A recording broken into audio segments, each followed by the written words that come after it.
Yeah. Look out your window. Knicks fans is on your block. Y'all know the Knicks run the city. Pull them shades back. Look out your window. Look down there on the block. That's Knicks fans right there.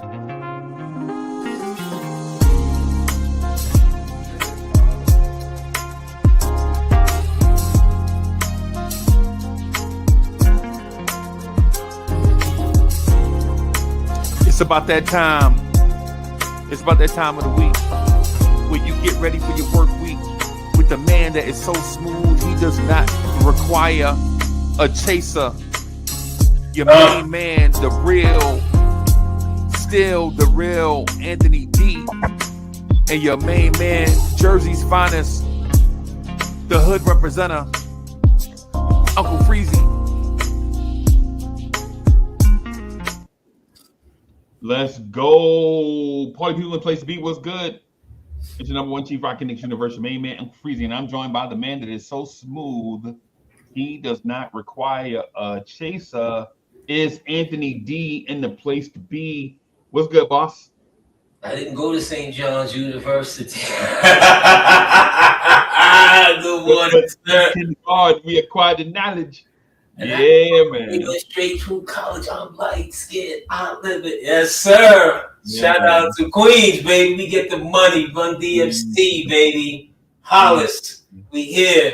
Absolutely. Salute to the chat. DSJ, I see popping in. Knicks family, we are here. Hopefully, it's not like that movie. The Day After. You know that movie back in the 80s, The Day After, and everything was like flat, nuclear strikes and everything. That's how I feel after the Knicks lose a game. It's like, The Day After with John Fisher. we gotta check the temperature, baby. Salute. Bob, I see you. East Blue Drew, I see you. Absolutely, my guys. Salute. Where we at this morning, Freezie? Freezie look well perturbed. Freezie's like, yo, I'm not paying you no attention. No, I'm here, man. I'm here. I'm trying to recover. I'm trying to recover from the gym, bro. So you see, chat, do you see Freezie out here? Freezie out here trying to look like Jacqueline. Boy, would you never stop it? They come out with the Christmas Come on, man.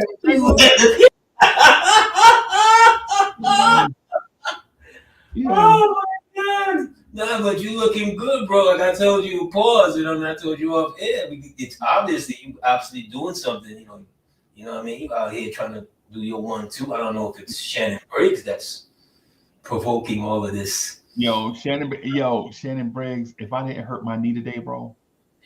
Shannon Briggs. Yeah.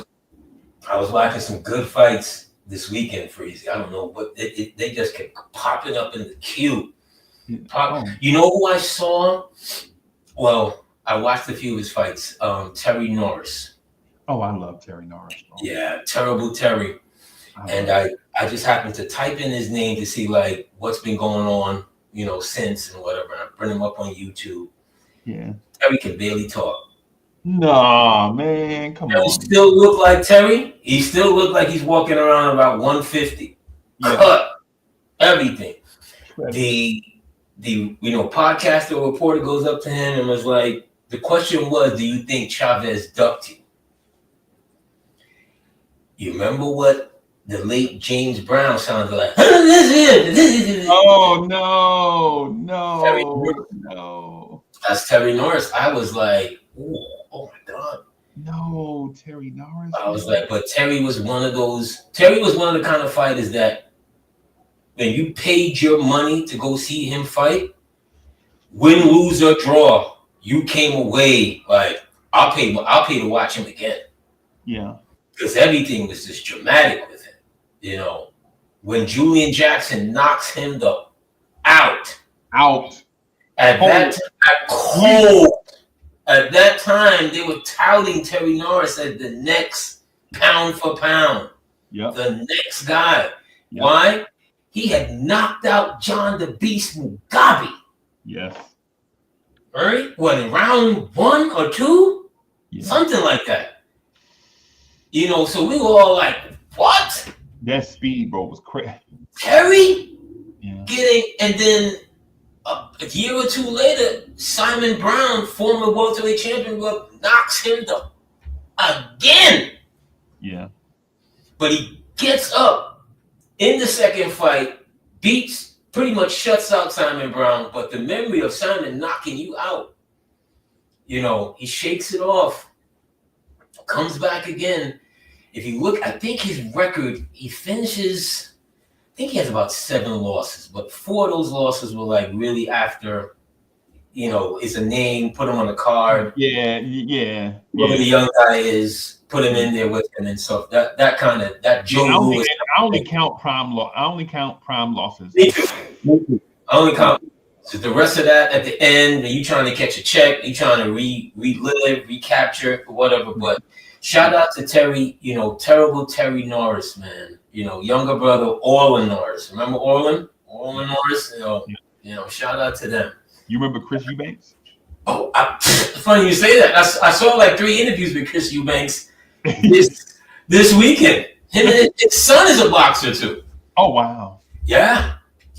So like him and the son were talking about something, you know, Chris Eubanks, all that England, that gentlemanliness in it. What, mate? What, mate? I don't quite understand why you asking that question yet again. Didn't I already? This is the interview I'm watching. Didn't I already answer that before? Like, I can't really understand. Yeah, that's him though. When you saw Chris Eubanks though, he back across the table, like, Chris Eubanks is always sharp to the 9. Yeah. Right? Tucks, tails, everything. Yeah. But he was not playing with this dude. It was like, look, you see, this is my son sitting next to me, right? You know, basically, like, I don't understand. And he was drawing closer. Like, why would you ever sit that close to a professional fighter? Because you want to get hit. That's why. You know what I'm saying? Yeah. Yeah, man. But Shannon Briggs, when his knee get right.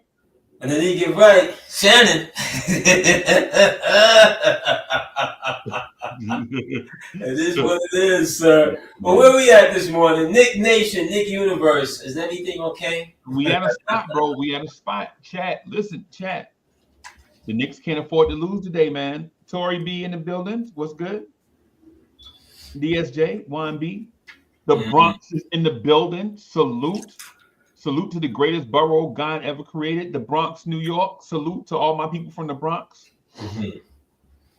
So, why do we do that? I was watching a couple of news, you know, stuff after the game and so forth, and it's like anarchy. It's like the world has Knicks universe has stopped. They've 0-6 against people that are. Or teams that are, is that the narrative that we're running with? We soft. Yeah. We ain't as good as we thought we were. What Nick family, tell me, what's the narrative here? What are we running with here? Tory B, tell me, what's the narrative? Tell me something. Because I don't understand it. When the season started, I talked about the journey. And enjoying the journey. Are we going to see some things that make us absolutely pissing red, upset? Absolutely. Yeah. But are we going to let other people from the outside tell us how good or how bad our team is? Nah. Is that what we're doing? Are we just waiting to be like, see, I told you so? They should have made that trade at the trading deadline. I told you so. They should have, like, where are we? I'm asking you that question, Freezie. Where are you in particular with this? Okay, so it's 1 out of 82. Right. Now, but here's the thing. To me, it's 1 out of 82, but at the same time, I don't like losing to Boston. In whatever year, I don't care what year it is. I don't like losing to Boston, bro. You feel me? Now, losing to Cleveland the other night, that was embarrassing. I don't ever like seeing my team lose by 40 to nobody. I don't care if you're a lottery team. Losing by 40 is unacceptable by every measure, right? But the whole thing, oh, we're 0-6 again. Now, all of that, I'm like, yeah, we take it too far. But Boston, nah, we can't lose to Boston, bro. Right? And it's not even a well, you know, Boston is this new Rob. No, this thing is 50 years old, bro. We can't. Boston has been our daddy since 67, right? Even in the decade when we won championships, where we were dominant, Boston still snuck a championship in there when they beat Phoenix in the finals. You know what I'm saying? So it's like one of them things like, nah, man, I don't like Boston. My bad, Freezie. I saw DSJ. I watch ESPN Classic on Western channels. Let me tell you something. You buck up on a good Western. Let me tell you something, buddy. Yep. You know, the Magnificent Seven. I'm pumped. The good, the bad, the ugly. I'm pumped. What? I'm pumped, bro. What? Nowhere. When they do those shots straight to the face.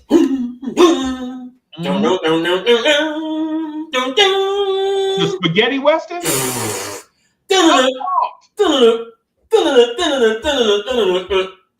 The greatest outside of Shaft, the greatest theme song to me ever is a man on his horse just rolling in and rolling out.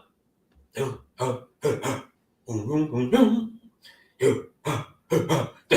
like, yo, where did they get these sound effects from, yo? But yes, my bad. I didn't mean to cut you. Shout out to SJ. I'm saying, bro. To me, okay. So the losing to the top tier teams thing, I don't like it. I can dig it. The losing to Boston thing is something I can't stand for. Right? So when you couple those things together, it may seem like I'm overreacting. I'm not. Right? I'm not. I just don't feel as if losing to Boston is a rock in my shoe in any season, regardless how good. Right? But that loss to Cleveland, man, Friday night, bro. We gotta talk about that, bro. I'm gonna keep it a buck, Freezie. Early in the first quarter, I knew we were losing. You knew it was over. It was over. I felt it. I just was like bobbling the ball. Things just seemed, like they were just tiptoeing around. While Cleveland's crowd is in an absolute fever pitch. Bro. You would have thought they were trying to get revenge from 2 years ago. I'm like, half you dudes wasn't even on the team. Why y'all so mad? They got something to do, bro. I was watching they stuff leading up to that game, bro. They fans hate the Knicks, bro. They hate the Knicks in a way that Knicks fans hate the Atlanta Hawks. Right? You remember how we lost to Atlanta in the playoffs? Yes. We just despise Atlanta. I hate Trae Young. We hate Atlanta so much that we have a chant for Trae Young when he comes to the Garden. Yeah. Yeah. Right. We don't chant like that for Boston. We don't be like, F Jason Tatum. We don't say that. You know what I'm saying? But yeah, Cleveland hate us like that, bro. But you know what that Cleveland game Friday reminded me of? It reminded me of Mike Tyson, Razor Ruddock. Right? When Mike got in the ring with Razor Ruddock, he's like, yeah, this is another tall guy that hit hard or whatever. Razor Ruddock hit that dude with a punch. Mike was like, oh! And Chad was like, oh, no! And then from then on, Mike methodically hit that dude with every power shot in the universe, right?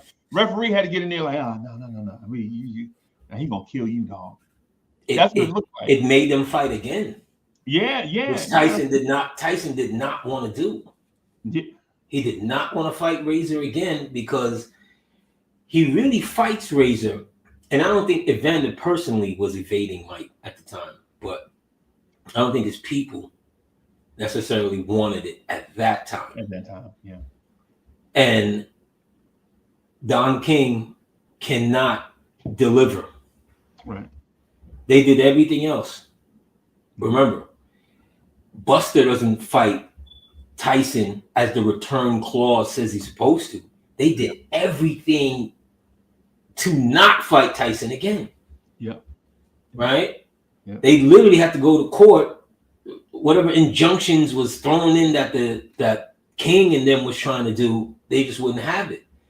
So after he stops Razor, and which is a controversial stoppage, I think in the 7th or 8th round. Yeah.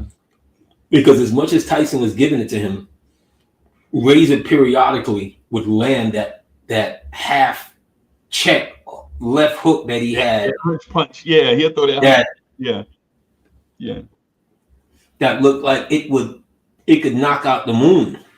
Because I remember when he hit Michael Dokes with it. Oh God. And Dokes was a shot fighter as it was, but just the delivery, how he connected when he hit Dokes, and he was trying to hit Dokes again when Dokes is on the ground. The referee had to jump in like, oh, what are we doing? Like, what are we doing? You already hit him with the smash. It's over. And so AD, if I could do boxing comparison of what Uncle Freezie used to box like as an amateur, it would be Michael Dokes, right? Except taller. I'm probably taller and more angular than Michael Dokes is 6'2". Yeah. So yeah. But yeah, like quick feet, quick angles, fast hands, and stuff like that. But in terms of like the trade power shots for like the dudes bigger than him, nah, I couldn't. That wasn't my bro. So you think the Knicks are razor ruddock? They're good enough to be there with guys, with champions, but can't take it home? That's what they look like Friday night. They look worse than that. They look worse than me. Yeah, they look like Friday night. Think about this. The Knicks. I couldn't do it. I couldn't watch the whole game. Don't they look the part though? The Knicks. Yeah. Think about when I described it. When I described the Knicks to you, man, 2 starters in the All-Star game, a point guard that score a bunch of points, a center that can score, get buckets anytime he want. Every now and then, a role player step up and show you something. You like, ooh, wait. And then we get in the ring with Lennox Lewis and lose, or get in the ring with Mike Tyson and lose, or get in the ring with Holyfield and lose. And so, yeah, I honestly, I hate to say it, y'all. I personally think the roster is fine. I'm gonna wait till. I would say I think the roster is fine. I think the dude calling the shots is not fine, bro. He looked lost Friday night. Tom Thibodeau Tom Thibodeau looked like a coach that had 0 answers and the questions were piling up. It was one of those games I couldn't watch. Coming in when Brunson hits the shot before the end of the half, right. I was like, wow, we really needed that 3 because he brings it back down, I think, to 12 because it was 15 and they were rolling and it was like, you know what? I'm not going to do this to myself tonight. I'm not going to do this. Coming out in the 3rd quarter, I watched maybe like 3 more minutes and I was like, no, I'm good. I'm good.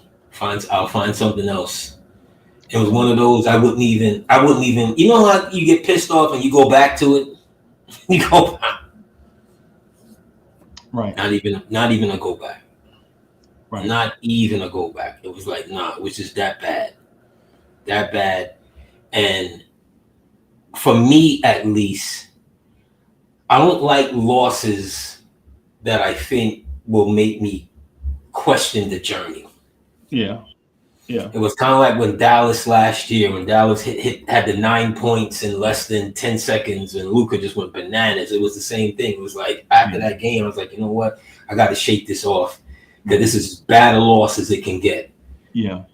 Right. But I wasn't as much that first. Just wasn't impressed by Cleveland. I was just more so disappointed with us. You know, and I really looked at them. I really looked at Cleveland. I was like,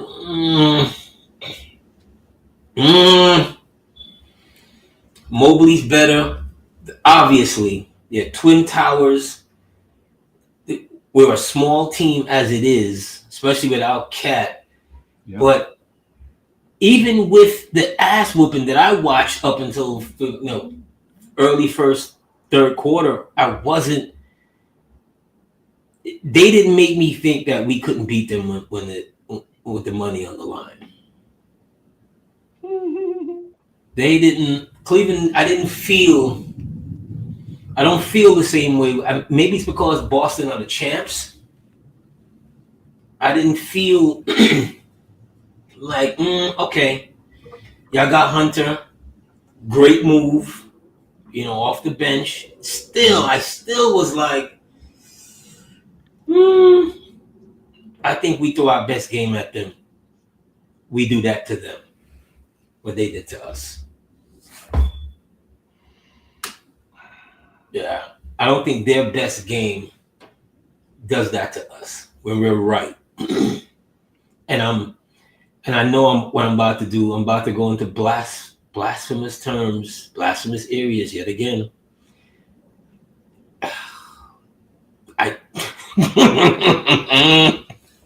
You know where I'm going. Mm-mm. You know where I'm going. You should know where I'm going. No. How the hell does our success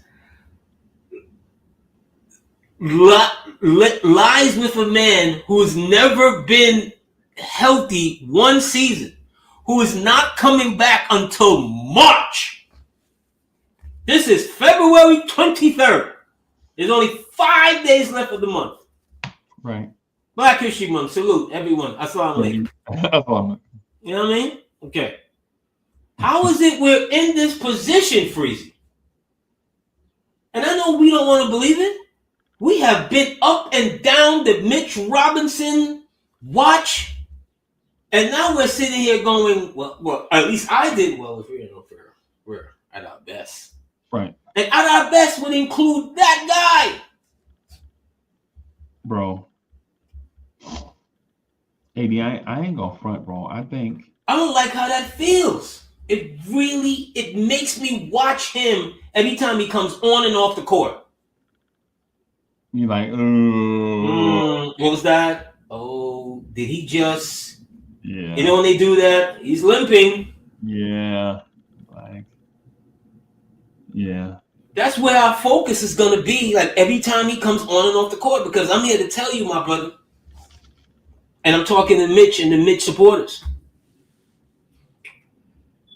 This is it. This is it. What? I'm dead serious. This is it.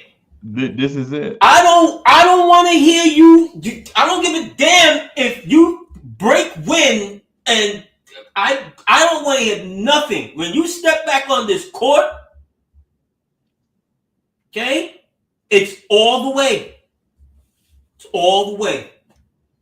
You only got but a month and a half left of real games anyway. 2 games of the season and everything. All right? By the time you come back, I don't want to hear anything, Freezie. Nothing.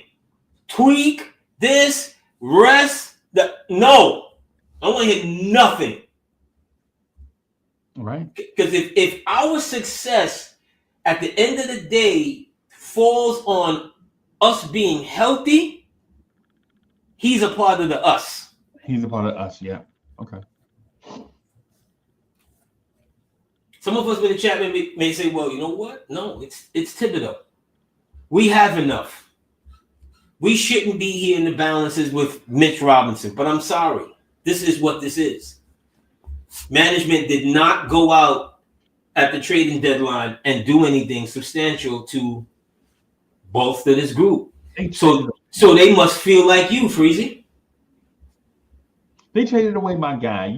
My guy is Jumpman. Man, y'all know I love. Jumpman was not a perfect player, but I just like getting on the microphone and saying, Jumpman! They traded away. With Jumpman that don't jump?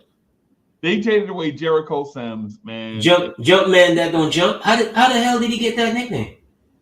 He gave it to himself. He had to. Because he don't jump. No. That man has the I think he was clocked at the greatest jump vertical for a man his size, and I might as well have it. Yeah, well, guarantee you right now, I'm a 50-year-old man. I got his ups or whatever. Tonight, 1:30, I'm putting it on somebody. Right. Or I've attempted to put it on somebody. I'm yamming on 4 people. I'm like Deuce McBride. Every time you see Deuce going to the rim, Deuce trying to yam on somebody. Then why do you have it? Deuce probably yam 1 out of every 50 attempts, but it's in his heart though. It's in his heart. He have the size. It's in that man's heart though. You know what I'm saying? So for the Jumpman Hive, go with him. Peace. Yeah. Peace out. Peace out. Never seen a man as physically talented as I've ever seen come in this league that just don't know what to do with it. So let me say this. I am about to sound like a hater. Okay. And I'm not a hater, everybody. I'm not a hater. Right? I believe in this team. I think the roster is perfect to win a championship. In my opinion, I think players 1 through 17 can win a championship in this league this year. I think the guy pushing the button is pressing the wrong buttons. Now, am I saying the guy pressing the buttons is the wrong guy to press buttons? No. What I'm saying is the guy pressing the buttons is pressing the wrong buttons. Right? Like, am I saying Tom Thibodeau is not a quality NBA coach? No, that's not what I'm saying. What I'm saying is me and AD already know what defense the Knicks are going to run at 1:00 versus the Boston Celtics. Yes. We already know they're going to run drop coverage with guys zoned up to tag cutters and scramble to the corners, right? We already know that. And if I know that, and AD know that, and 50 people in the chat knows that, and the thousands of however many people watch this video knows that, y'all gotta know that the Boston Celtics know that. A championship level coach has to know that. If I know that, right? And see, the thing is not where it's not like running what you do best is a bad thing. Predictability is a bad thing. When you're predictable and teams already know, we give up the highest 3-point percentage, right? Because of the defense that we run. And we gotta run. And AD, here's the thing. If we play man, we have to run this defense because no disrespect to Karl Anthony Towns, Josh Hart, or Jalen Brunson, but they're not defenders, right? They're not, right?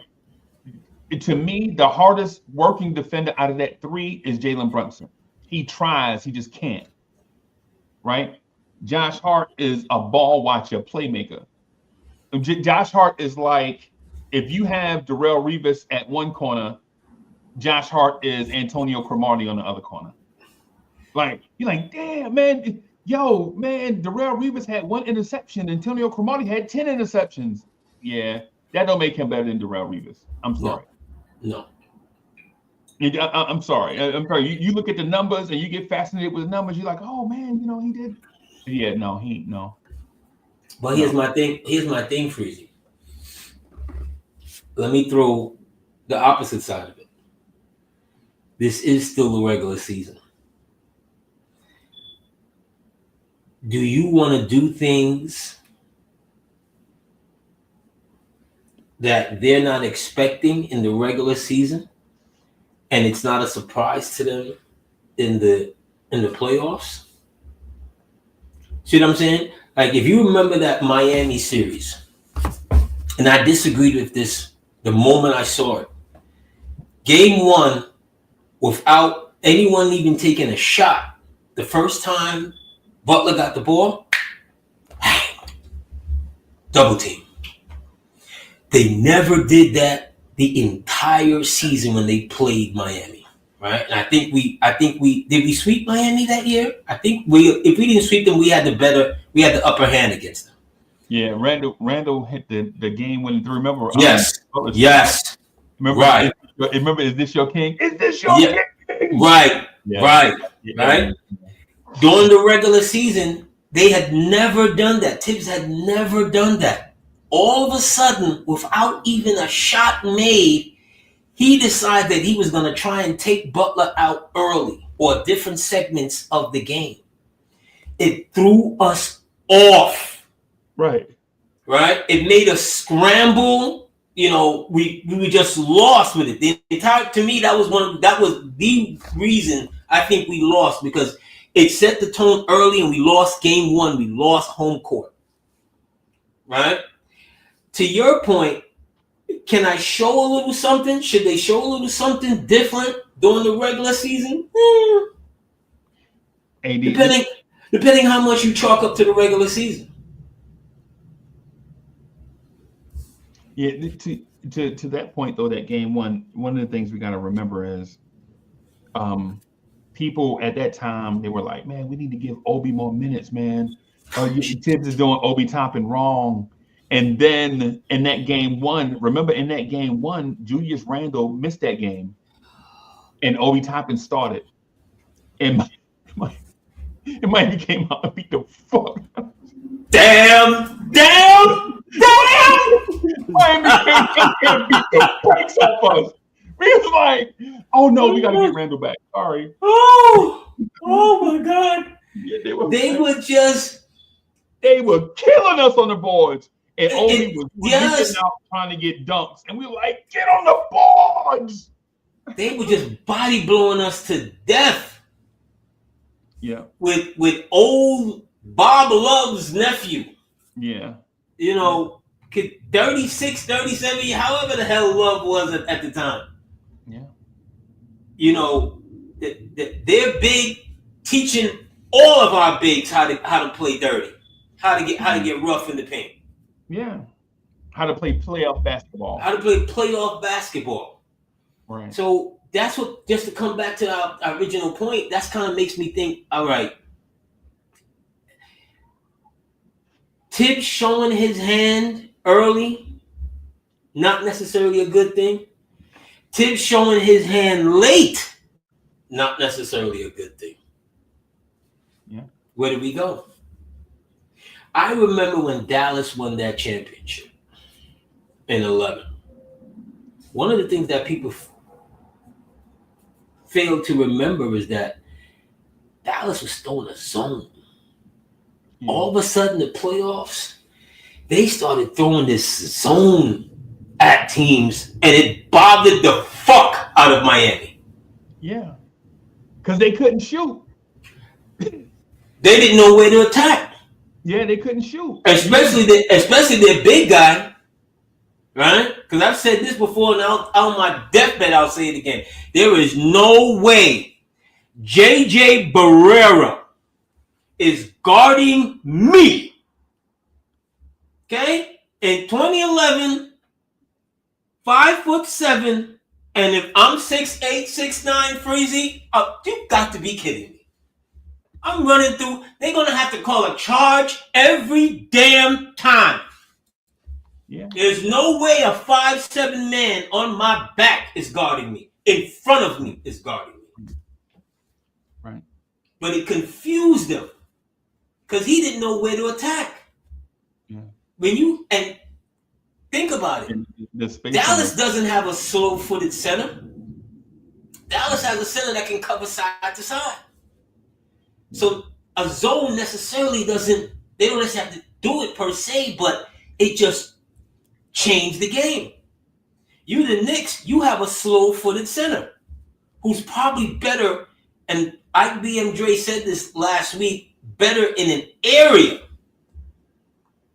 Right? Like, you on the left side, that's your side. You on the right side, that's your side. Versus trying to have him pick and roll. We're gonna see a lot of the same things that we saw the last time we saw Boston. I'm here to say this, bro. I don't think it's Cat. I don't think it's Brunson. I think it's just how it's the dynamic. It's the fact that you're counting on some of those guys to have stellar defense in key moments. See what I'm saying? So I see. Yeah. I don't expect Cat. I never expected Cat to come in here and look like Elijah Wan on the Pat on the other end. That's not what he does. No, but see, the thing is, in my view of it, it's Tibbs. It's Tom Thibodeau, man. I'm not saying that he's a doofus. All right, I'm not saying that man don't know basketball, man. That man knows basketball. That man can legit sit you down and talk about. That dude can go all the way back to Jack Lehman with the Sixers, with Mahorn and Johnny Dawkins and Charles Barkley and Dwayne Washington, and he go all the way back to then with NBA basketball, bro. He was on our bench. He was one of our coaches. Yeah, that's what I'm saying. What I'm saying is that man has basketball knowledge. What I'm saying is, in 2025, the pick and roll is not the same that it used to be with Stockton and Malone, right? See, because the pick and roll then, you can defend it with Stockton and Malone. You can defend the pick and roll a little bit, right? Because Malone would set a sturdy screen. You remember Malone is a big dude, right? Y'all remember this, right? Malone was a sturdy dude. He'll set a screen, knock your head off, right? The defender be looking around for Stockton on his way to the rim, and Malone would either go all the way to the rim, or he'll fade outside the paint and shoot that 10-footer, and it was deadly, right? Deadly. But on the other side, on the opposite side of that, they always had elite athletes. Like if you blitz that pick and roll with Stockton and Malone, John Stockton was going to pass to Hornacek in the corner, or throw this thing up in the sky to Shandon Anderson or the other dude that Jordan pushed down to the top. What's the name of the dude? Remember the dude? You know what I'm talking about, right? Russell, he did. Brian Russell, yes. He just helped. But Brian was going one way, and he just escorted Brian to his seat, which was the floor. Yeah, he just high-fived him on the backside. Yeah, I got you. But what I'm saying now though, in the pick and roll, right? In the pick and roll, teams will run that pick and roll, and they're not looking to attack the rim. They're looking to get an open 3-point shot. So if you can imagine John Stockton running the pick and roll with Karl Malone at the 5, and 3 spot-up shooters, 3 Hornaceks on the perimeter. That's what the pick and roll look like now. Now when the pick and roll man turn that corner and Cat see all this stuff, it's like the dude open in the corner. There might be a dude behind me slashing. This dude might shoot the floater in my face. Oh, he might throw the lob. And so you get a dude that's not a defender thinking. And I'm like, man, Cat this ain't Cat bag right here. It's not. You trying to get this man to think on defense? This man he Cat is a see it, go get it. Like if the 3-point is there, he's gonna shoot it. If the rebound is there, he's gonna go get the rebound. Right? Yeah, but here's the thing, Freezie. He's got to do his part. But AD, you gotta let me finish my point, though, baby boy. My bad. I got you. My bad, baby boy. My bad. I got you. My thing is because we know that. I say Cat don't. I always say Cat don't care about defense. We agree. I don't think that man can. That man, defense is what you do until you get the ball back, right? You know what I'm saying? That's how he feel about it, in my opinion, right? But the thing about that though is if Cat ain't a defender, then you gotta stop the pick and roll before it get going. You gotta put some defense up there at the top of the bro. You gotta put some defense up there, man. You know what I'm saying? You got to have, and you can't do it with Mikal Bridges because if you take Mikal Bridges and put him on the ball and he get rubbed off, now Jalen Brunson is your perimeter defender. Now Josh Hart is your perimeter defender, right? Because in that sense, you already know that OG Anunoby is going to guard the other team's best wing scorer. Say it's Jason Tatum. OG's going to guard Jason Tatum. We know that, right? Mikal Bridges should be guarding another wing, but he doesn't. Mikal Bridges guards, right?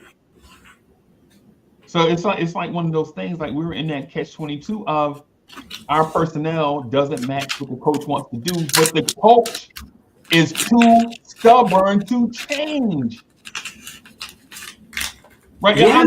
I'll give you an example. The Dallas Cowboys used to have a safety named Bill Bates, right?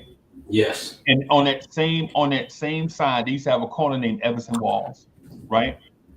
And so they had this weird dynamic where Everson Walls used to like to get interceptions, and Bill Bates used to like to knock people head off. Bill can't cover. And so you couldn't cover. This is the point. Everson Walls was a cover guy that didn't want to cover because he liked getting interceptions. Bill Bates was basically a linebacker and a cornerback or a small guy's body, right? Yeah.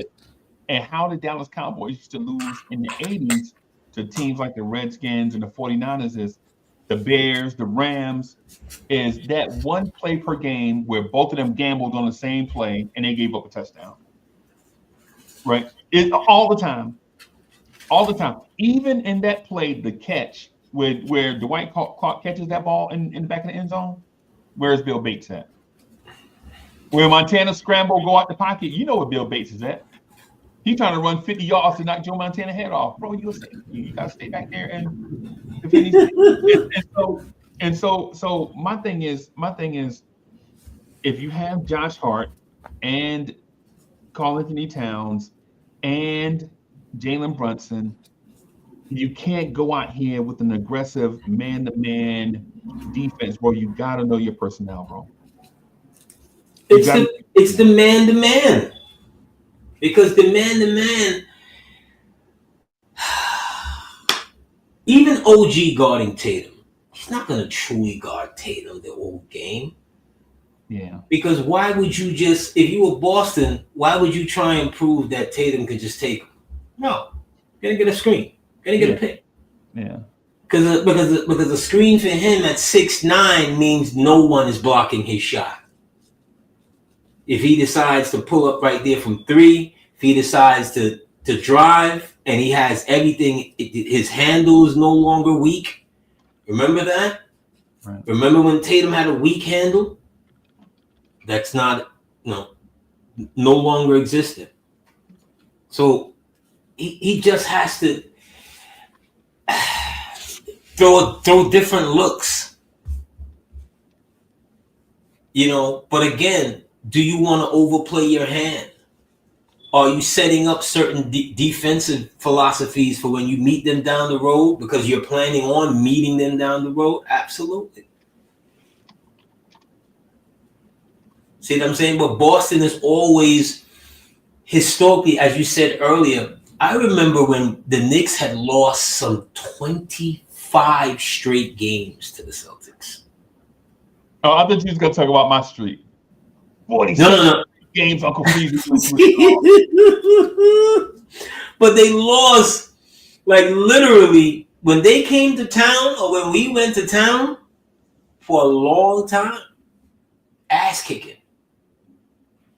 Like, and I'm not talking about the Kevin Garnett, Pierce, and them type of ass kicking 50 points on whatever. No, I mean consistent ass kicking.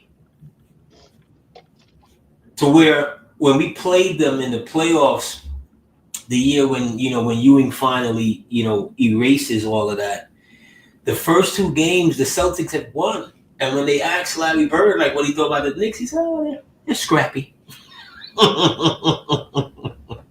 Call a grown man scrappy. Right? But then it went from there. You get a win. Right. One win begats two. Two win begats Ewing's greatest playoff moment at the time. Yeah. Because it was. Parrish used to bust his ass. Yeah. He couldn't do nothing with Parrish. No. He really couldn't. And Parrish was what? Parrish was what? Draft, right? Wasn't Parrish the number 2 pick in his draft? It was high. It's top 5, something like that. Yeah. But Parrish was at least 8 years older than Ewing. Yeah. Parrish had made Parrish was like, for people that don't know, man, people looked at Parrish kind of like how we look at Evan Mobley. Like, bro, when all that stuff clicked, bro. When you look at Evan Mobley now, and of course Evan Mobley is a power forward now, but back in those days they would have made him play center. Oh, he'd have been a center. Yeah, you know what I'm saying. So, but when you looked at Robert Parrish, they were like, man, he got a little teeny tiny handle, and he got touch, and he tough. Remember, he started his career with the Golden State Warriors. Yeah, and they plucked him because the Celtics and Auerbach, they did not like Joe Barry Carroll. Yeah. Joe Barry Carroll was just like, he was just like your heartstring, just a little younger. He was Bill Cartwright, just a little younger. He was nonchalant, bro. That's the thing is wasn't gonna work. Wasn't gonna work for the Celtics. They like dudes to be fired up back in them days. Like everybody had to be crazy. And remember, they used to call him Joe Barely Cares. Yeah, he was. Yeah, but look at his numbers. His numbers were crazy. Look at his numbers. He would put up, but he just wasn't. He wasn't going to be a Celtic, and they knew it. And that's long-range planning. When we're talking about long-range planning, they're doing this for like 2-3 years, like figuring out how we're going to get this guy. And Bird is coming out now, and we're definitely going to be in the Larry Bird business, but we're still figuring things out. We still have cornbread. Look at that! You got to line. Yeah, you got to replace Bird, cornbread, McHale, Parrish, and don't forget Jim Paxson. I'm talking about their front line. Yeah. That front line right there, you're never gonna see a front line like that again in NBA history. No. Never. But dudes not gonna sacrifice. Dudes ain't gonna sacrifice like that to where you're winning championships and Larry Bird is not Finals MVP. How about that? Yeah, that's crazy. How about that? Cornbread is. They had Jerry Seaston coming off the bench, bro. That was crazy. How do you their management Auerbach? He was just years ahead. Yeah. When you got that kind of mindset that can see, let's look at with Chicago. He sees something in Tony Kukoc. The rest of the Bulls are pissed. Yeah. They're like, what do you want? Who? What? They're like, yo, wait a minute. You telling me this dude is taller than Horace Grant and he dribbled a basketball? He liked to play point guard? That wasn't a thing back then. No. So they go out and they purposely embarrass the young man. Yeah. Jordan Pippen literally tried to destroy his career. Yeah. But the general manager knew that he wasn't weak. They knew he was the future. They knew he was the future. They knew he could go, he could be, because at that time, Jordan's what, 29? So Pippen would be like 26, 27, right? And they're saying, well, not only he's for the future, but he's also can help you now. And they didn't believe that. Right. And not until they saw him up and close, they're like, oh, he can play. You know what I'm saying? So it's, oh gosh. So that's what. So yeah. So the thing, it's Tibbs. Is it really though? It's like Free. We started this show, saying we're relying on a man that's never been reliable. Is that Tibbs? Should Tibbs have been able to make Mitch Robinson into something that he's not? AD. Oh, okay. So, but here's the thing, though. Here's my thing. Why are you paying that man $10 million a year if he ain't in charge of nothing?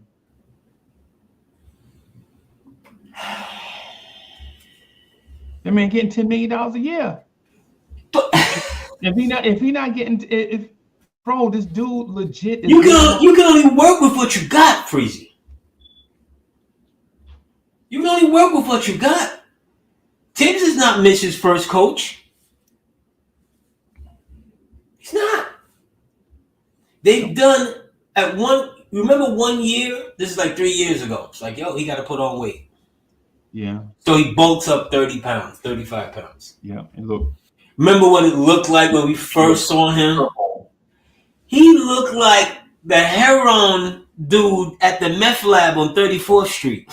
He Basically. Sluggish. He can't jump the way he used to. It was like, it took a long time for him to get used to that situation. They've invested a lot of time in Mitchell Robinson. Come on. No, Even you have to say that. They invested a lot of time in Mitch Robinson. This is it. Yeah. When he touches down on this court, that's it. Yeah. I don't think he. I'm not saying that you're wrong. I just don't see him.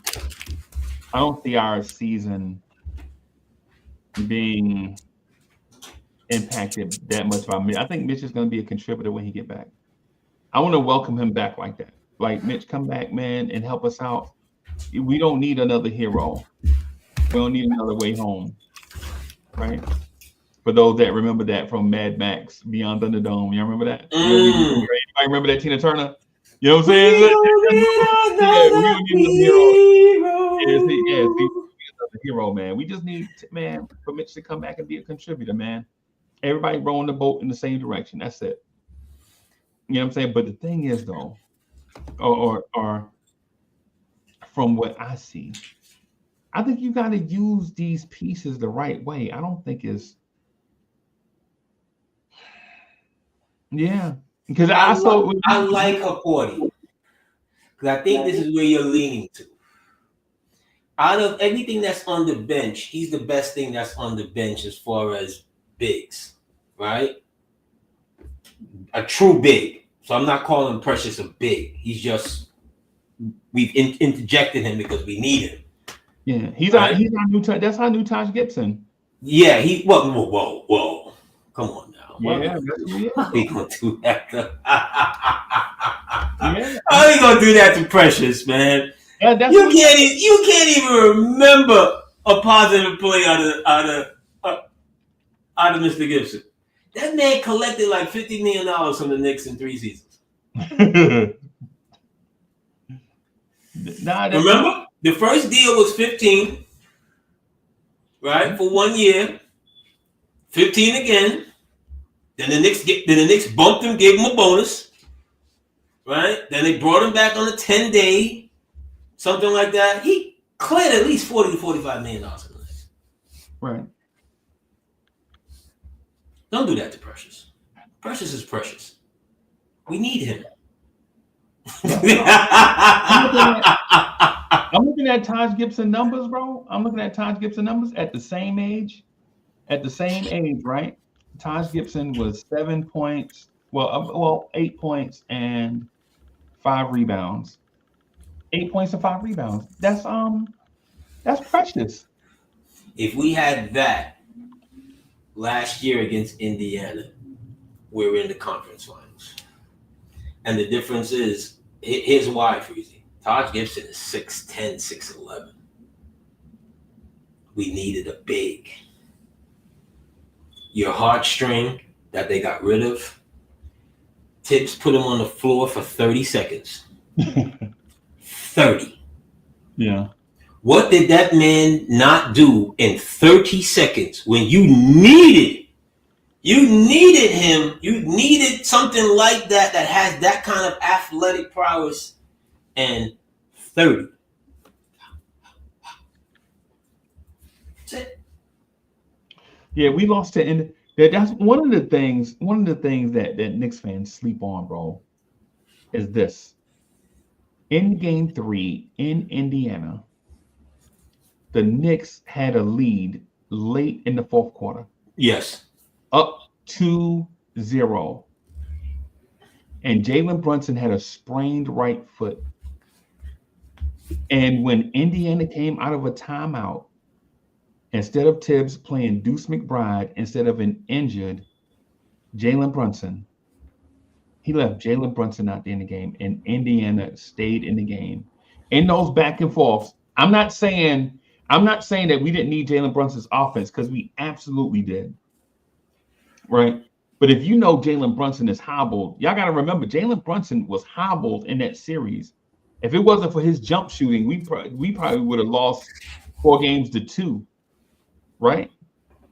But we were up 2-0 with a lead late in game 3.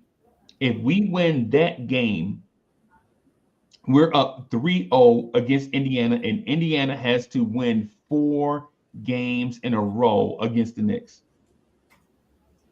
Right?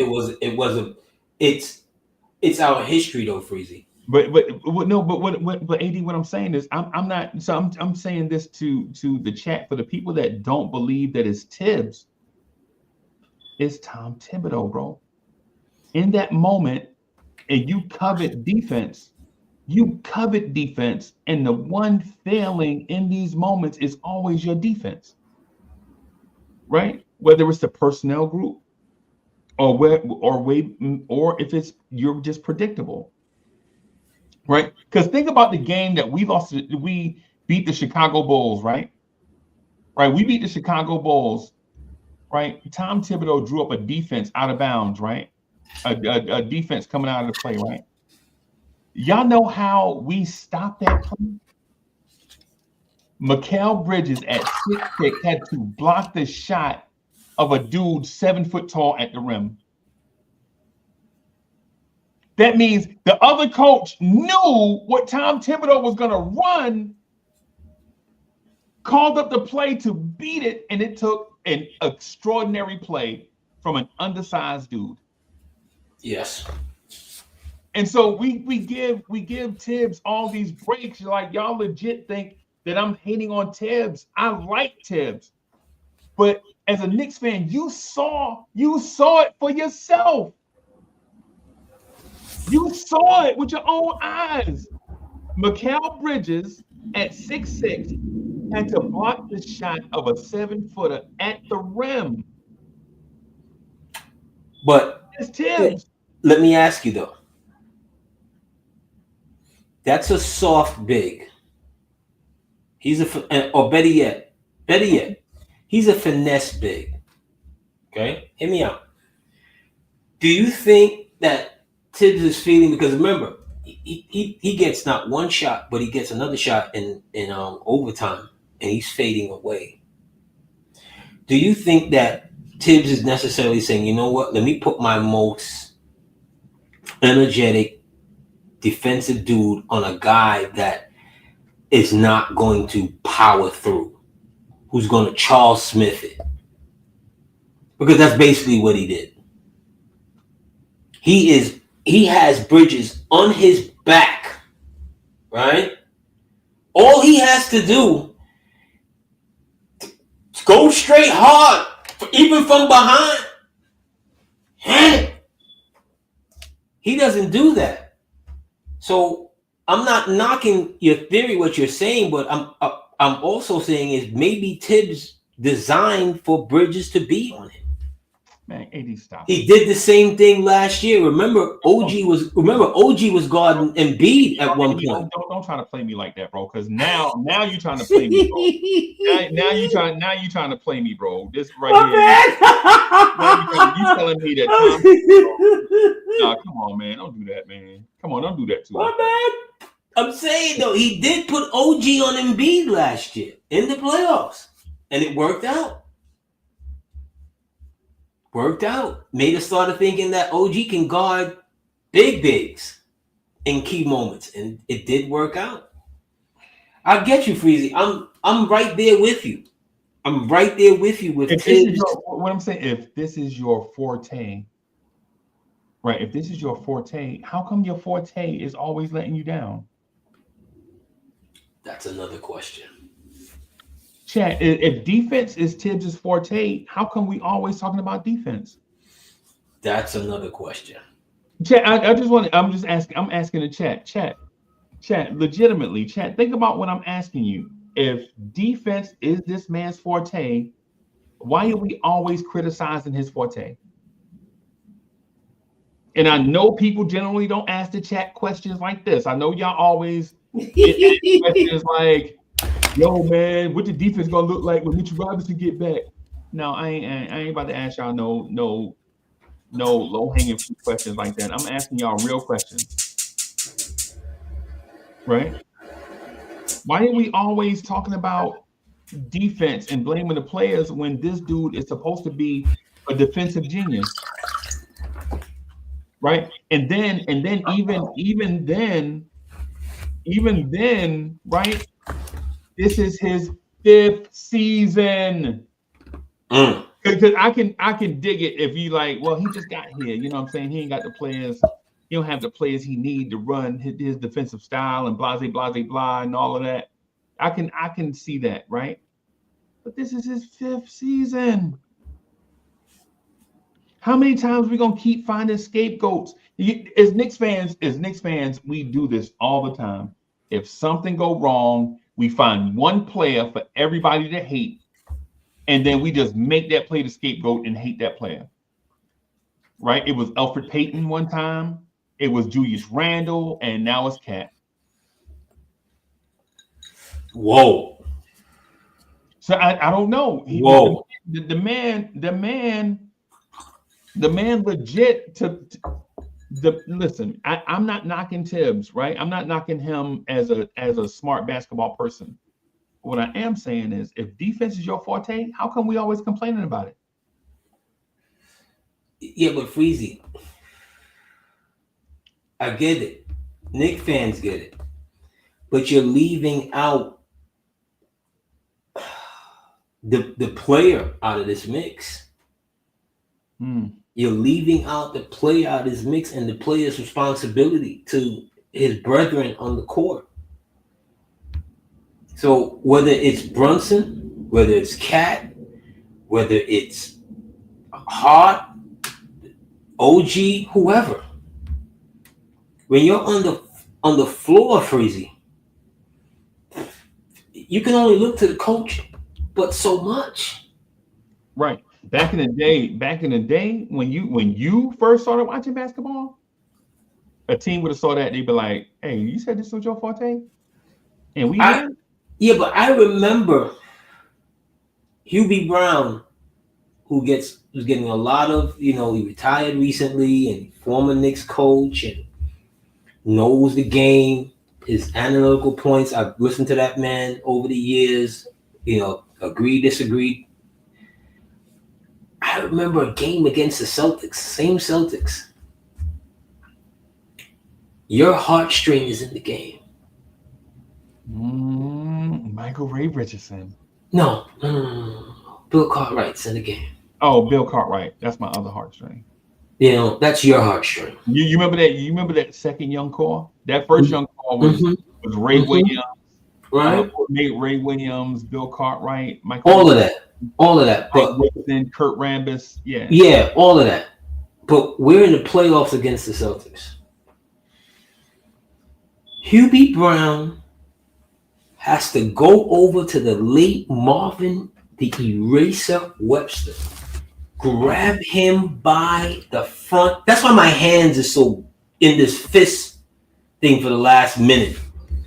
Grabbed him by his jersey.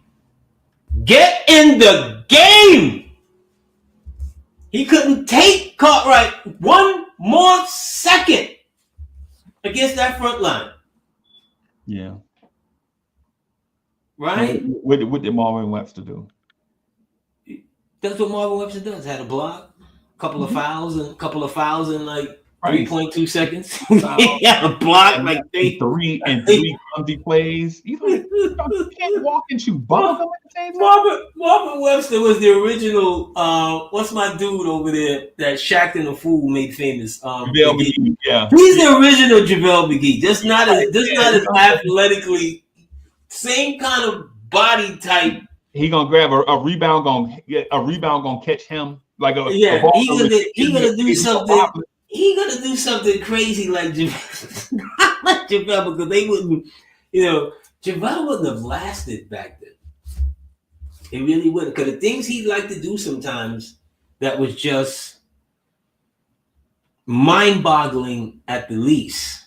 You know, here's a 7'2" man that's trying to put the ball through his legs, around his back, Statue of Liberty from the foul line. Foul line, yo. JaVale would do shit like that and do a 360 ball up in the air one way. I mean, you know, Marvin was kind of like that. But when you're a coach and the management hasn't given you the pieces that you need to compete, like I said, look at that 1984 Knicks roster against that 1984 Celtics roster. Yeah. What? It wasn't fair. What? Yeah, Hall of Famer, Hall of Famer, Hall of Famer, Hall of Famer, Hall of Famer, Hall of Famer, Hall of Famer, Hall of Famer. You got one Hall of Famer on your team. Yeah. And he's supposed to do it all. See what I'm saying? The Knicks, I believe management thinks like how you think, that they have enough to win it. I think they do have enough, bro. I don't think they do, because it's hard for me, again, full circle again, it's hard for me to depend on Mitchell Robinson. It's always that thing with Knicks management from the beginning of me watching till today. Somehow, some way, when we're right there to really cement our place to the championship, if Pat Riley had this roster, right? This is how I equate it. Like, he would have somebody next to Cat.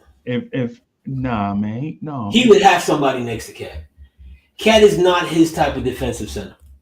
Yeah. Especially back then in those days, he would have somebody next to Cat.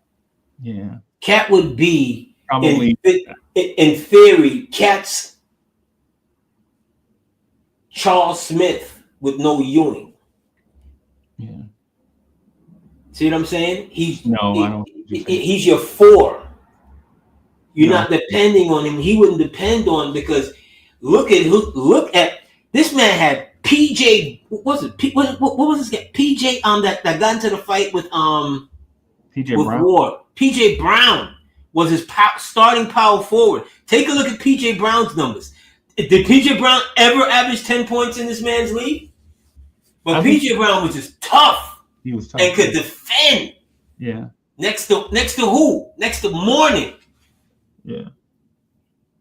Yeah. See, the one thing Pat Riley would have done is, for one, he wouldn't be playing Josh Hart all those minutes in that role, right? And no disrespect to Josh, right? Oh, Josh is a Riley guy. No, he wouldn't. No, he wouldn't be in that role. Josh is a Riley guy, yo. That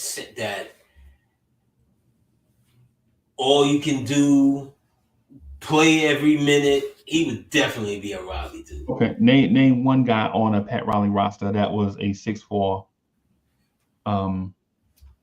pseudo power forward. Well, Mason's like 6'5". Mason's 6'7". Come on, AD. Come on, AD. Mason's like 6'5". Come on, man. When you look at those old games, when you look at those old games against, because I was watching a few of them this weekend, right? Hold on, I gotta look up. Anthony. He's going up against. Let's look at him against the Bulls when they would put Anthony Mason in, right? Grant is 6'10". Scottie Pippen is 6'8", 6'9". I'm just saying. I just randomly looked up Anthony. He was a short guy amongst the trees. See, I just looked up. I just Googled Anthony. And that's a lie. He definitely no damn 6'8". He definitely no 6'8". I just Googled. That's a lie. Yeah. I just Googled it. What I'm saying is, I just Googled it. That's a lie. Maybe. There's no way in hell that man was 6'8". Maybe. Like I said, I was watching his games this weekend. I'm gonna go with Josh Hart height. Josh Hart is like 6'3", 6'4". I'm gonna say a legit 6'4". He definitely no 6'5", no 6'6". My point is though, Freezie, every time they've been in a place when they could legitimately solidify their situation, somehow, some way, management and fan go different directions. That's all I'm saying. Back then it was the same thing. 99 it was the same thing. 2000 it was the same thing. With the Melo years, it was the same thing. No, I get it. But I think we're equating Tom Thibodeau to all those great Hall of Fame level coaches. I don't know if Thibodeau. Who's there's only one. Only one. That's Riley. Everybody else is not. Everybody else from Pat Riley to today. Everybody else is not. But only Lenny Wilkins. Oh no! Oh, okay. I thought I thought we were having the championship conversation. I didn't know you were just talking Knicks. Yeah, I'm talking Knicks. Okay. See what I'm saying? Every time, Freezie, we've been in that place. Let's look at the Melo years, right? You have Melo. You get Melo at 26. 26, 27, 28, 29. Those are your prime, entering your prime basketball years, especially for a bruising forward. Who's the best player you put next to him in those 4 years? Tyson Chandler. Okay. Yeah, that's it. Sorry. That's not a championship. I mean, you expected a different answer. No, that's not a championship. That's not a championship. You're not winning a championship. Not when LeBron has Bosh and Wade. Not when LeBron has Bosh and Wade. And you had an opportunity to equal the playing field, but owner gets in his feelings.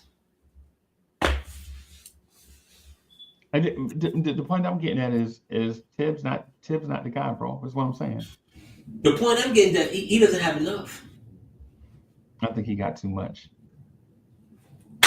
Okay. I think he got too much, bro, because it's not about like if we're just talking about names, let's ask the chat. Everybody that's in the chat right now, do you believe Tibbs has enough? Yeah, I know we don't do polls and shit like that, but if you think Tibbs has enough, just put Tibbs in the chat. Or no. We can do a poll. Let me go back here. We can do a poll. I can do that. Hold on. Because really, we've arrived at this point, and we can't go back from this point. Do we think that Tibbs has enough? I don't. I really don't. I think you because I'm looking at my back line, and We got a journeyman first year center from parts unknown.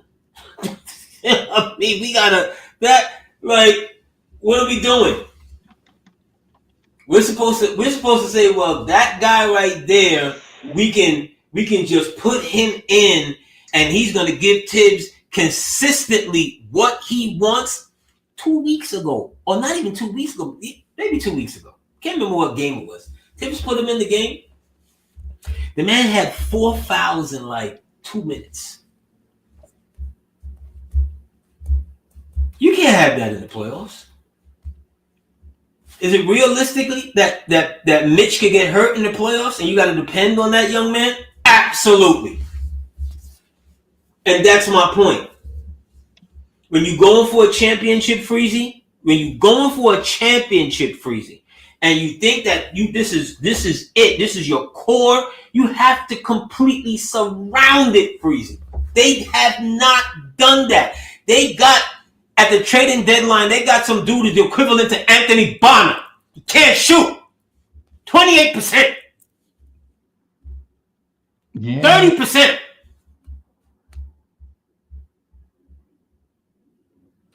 How are you going for a championship and this is who you coming back? This is who you coming back with? Come on now. Are you really trying to do it? Cleveland pushed their chips to the middle of the table and they went out and got a dude that's making like $100 million on their bench.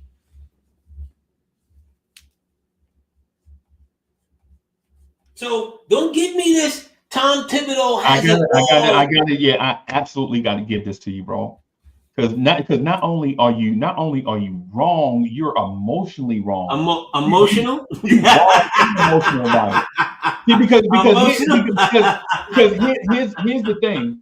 Here's the thing. If I ask you to be honest with me about the OG Anunoby trade, you'd have been like, yeah, I was excited about that trade. Of course I was. Because if you tell me you were not, then I'm starting to question if we were, you know what I'm saying? And then if I ask Knicks fans, were you excited about the Mikal Bridges trade? Absolutely. And if y'all tell me a lie and say y'all wasn't, then I'm starting to question all of y'all, right? And then if I ask you, were you excited to get Karl Anthony Towns, and you say no, then I'm questioning everybody. Now, mind you, all three of those dudes legit were acquired within a calendar year go with Jalen Brunson. It's not enough. Right? And then to say, yeah, they made all those moves, but we don't have enough talent.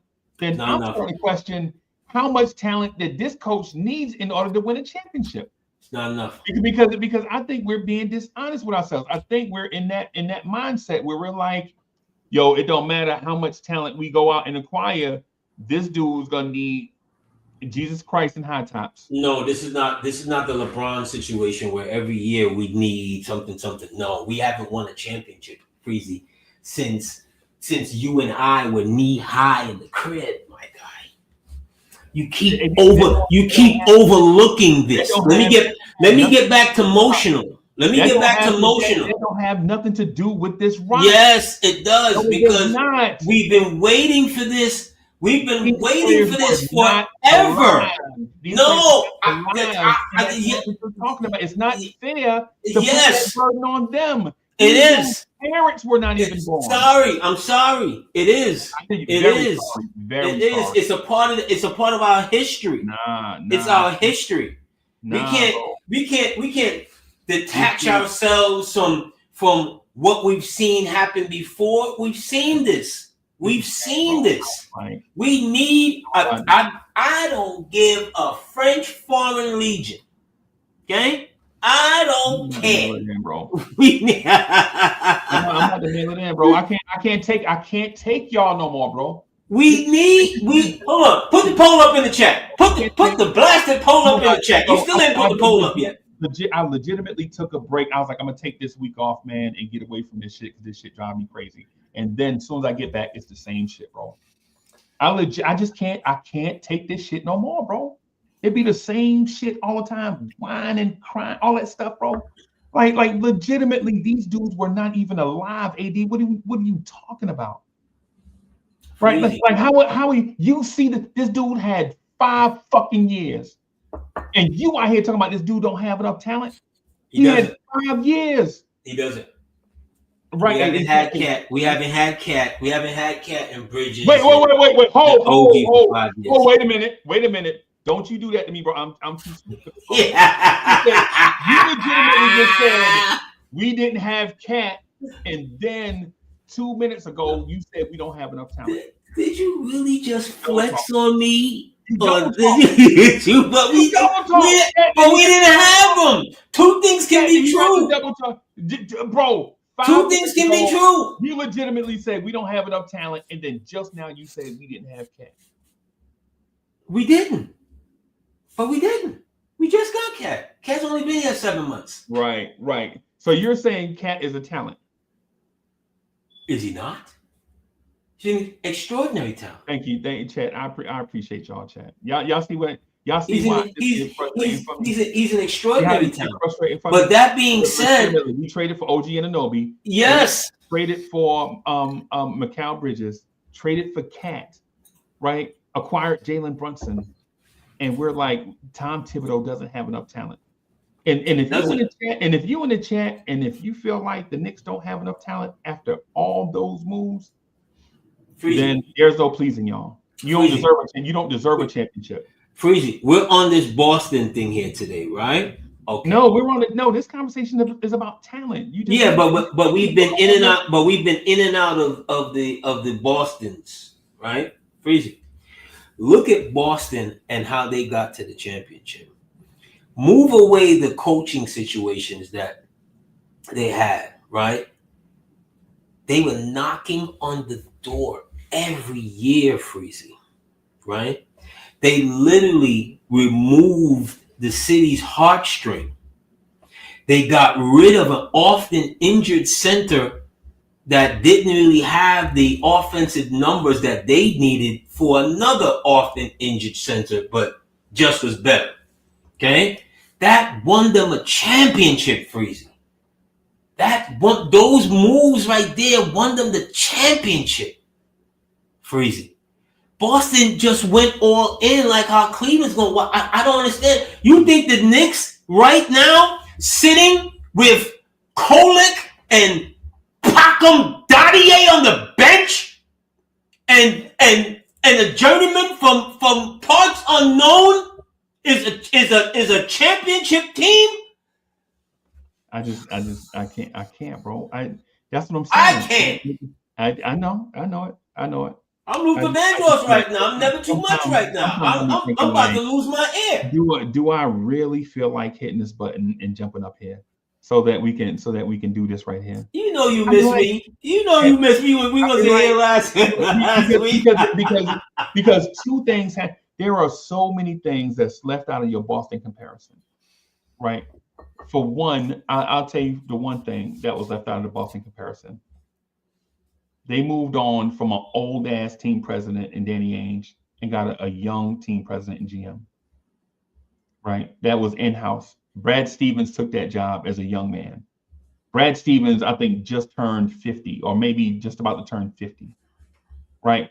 And then on top of that, they replaced, like, instead of keeping old coaches and all that stuff, they got younger coaches that believed in analytics. When Brad Stevens took that job, when he left Butler, he legit lost in a national championship to Duke and took that job as a youngster. And while he was doing that, he was grooming another young coach to be his replacement. That young coach came in and he did his thing. They didn't win the championship, whatever. He did the naughty with something. They fired him. And you know what they did? They brought in another young coach, younger than him. And in his 2 years, he's been to the NBA Finals and lost, and went to the NBA Finals and won. And we're comparing ourselves to Boston by roster only. Roster only doesn't win championships. You know that. Me and you have had this conversation before. Entire organizations win championships. You know that. Both of us know. Like when we talk about the Bulls, we don't just talk about Michael Jordan. We talk about Phil Jackson being a Hall of Fame caliber coach. We talk about Jerry Krause possibly being the greatest GM ever, right?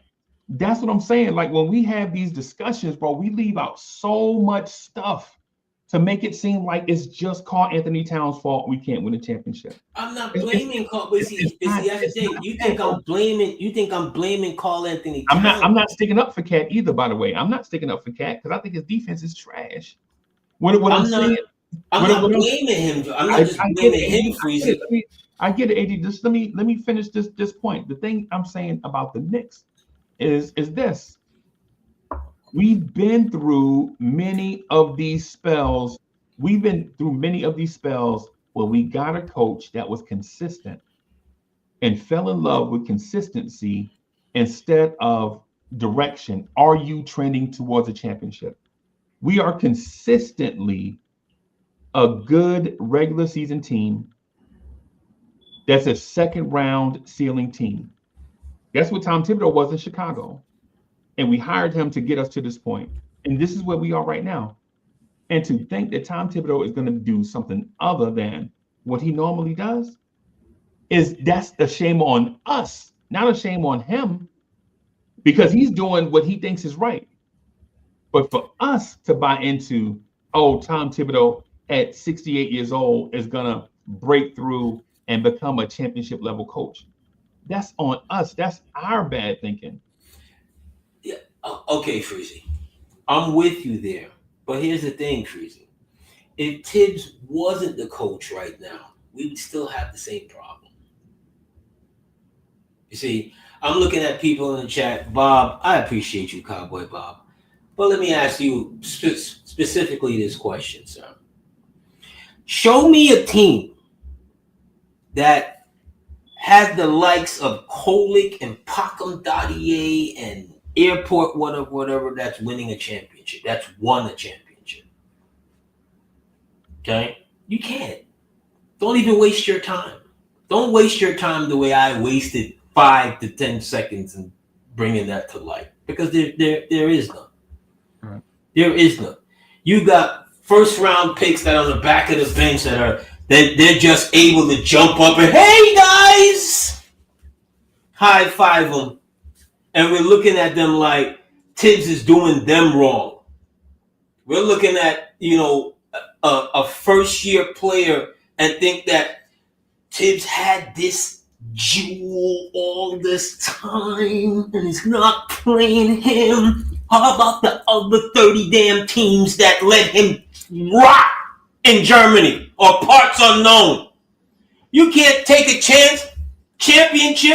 Winning a championship with this type of you want to throw this into the mix and think that that's going to help you win a championship? These unproven things? Come on now. What are we talking about? Cleveland traded for Hunter. Facts.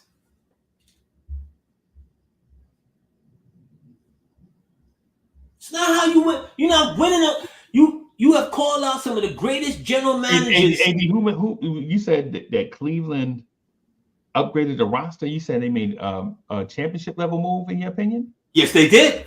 Oh, you better believe it. You better believe it. So the organization did. Yes.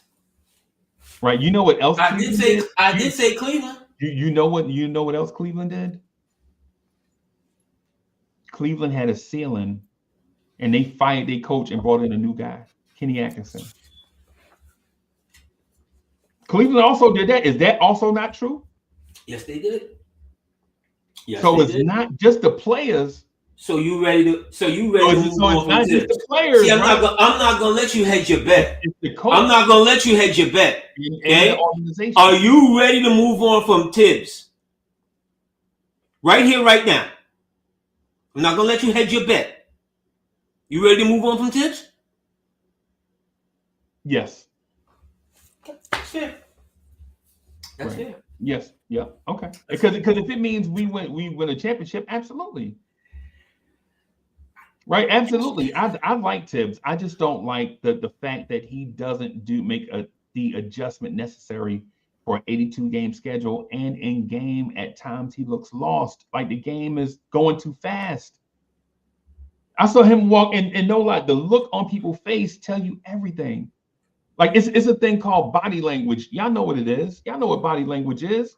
How many regular season games did you come into this season? Did you think that the Knicks would win or should win?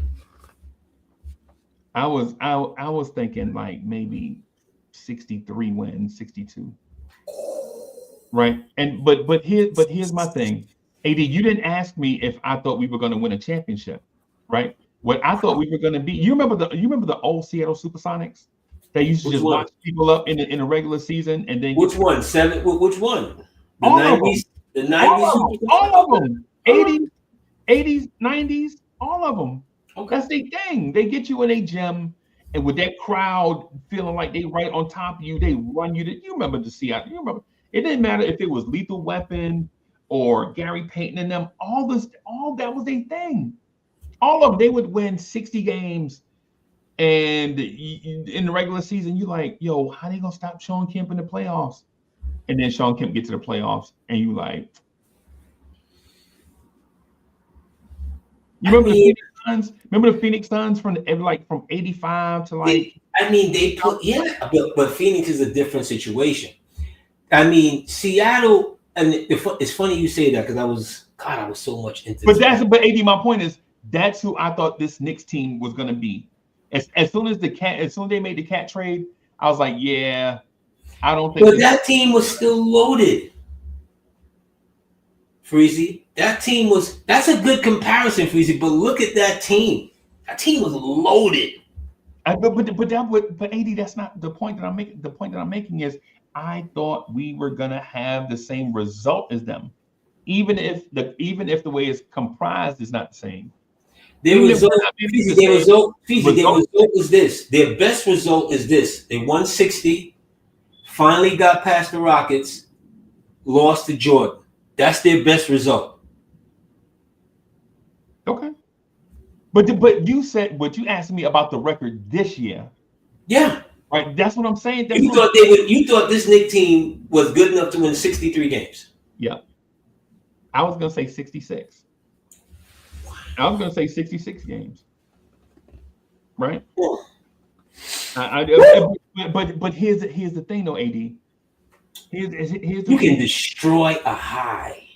Nah, man. You can literally keep a dispensary in business by yourself. You thought this Knicks team was going to win 66 games?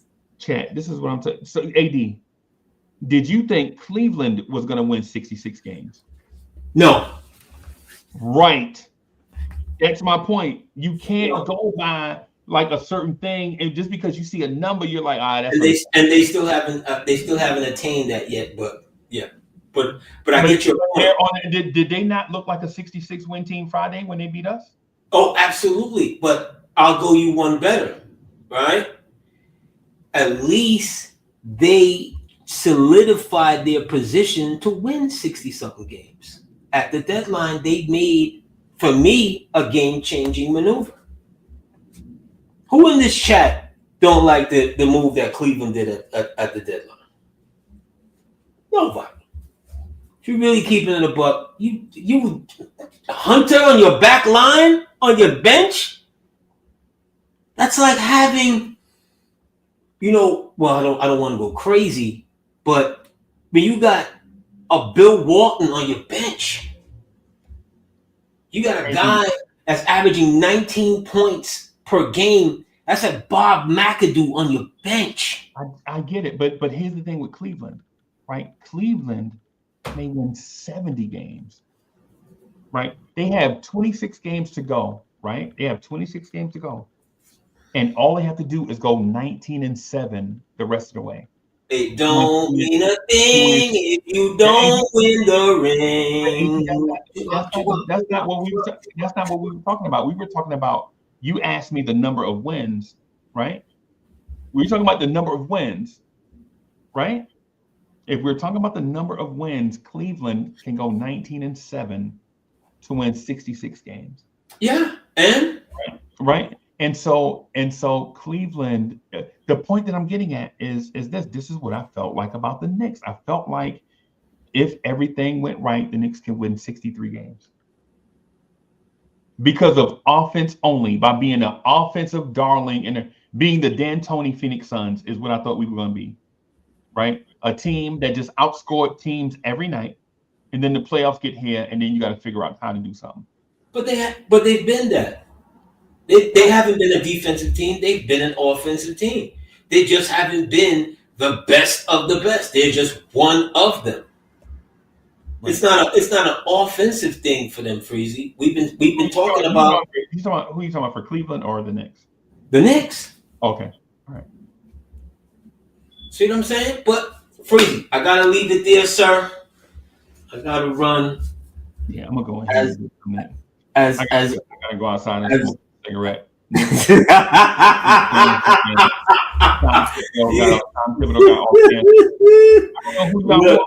Y'all want him to go get who y'all want? Luka?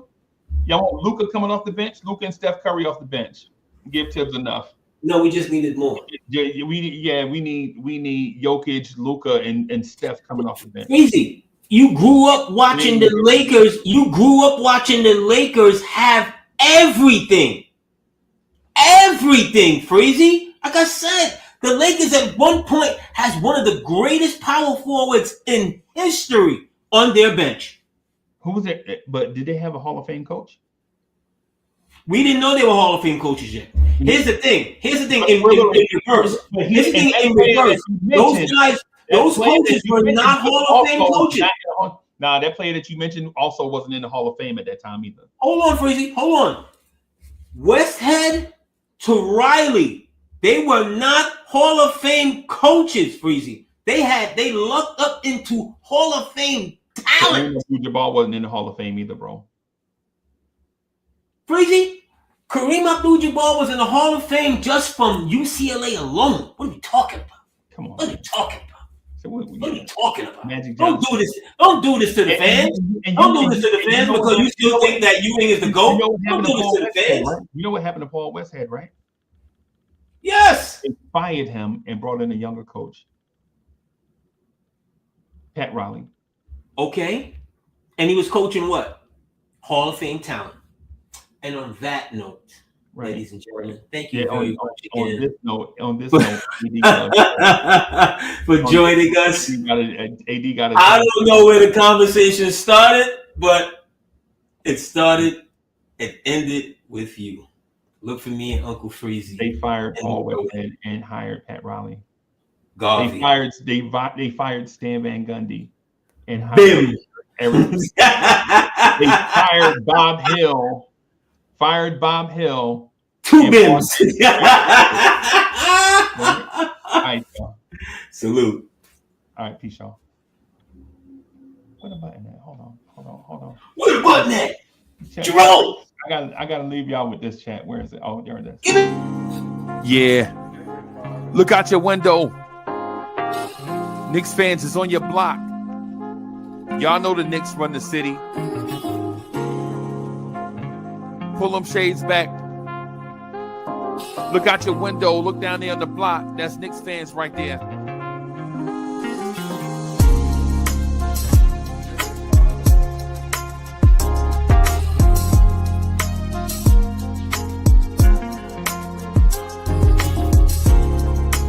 It's about that time. It's about that time of the week where you get ready for your work week with the man that is so smooth he does not require a chaser. Your main man, the real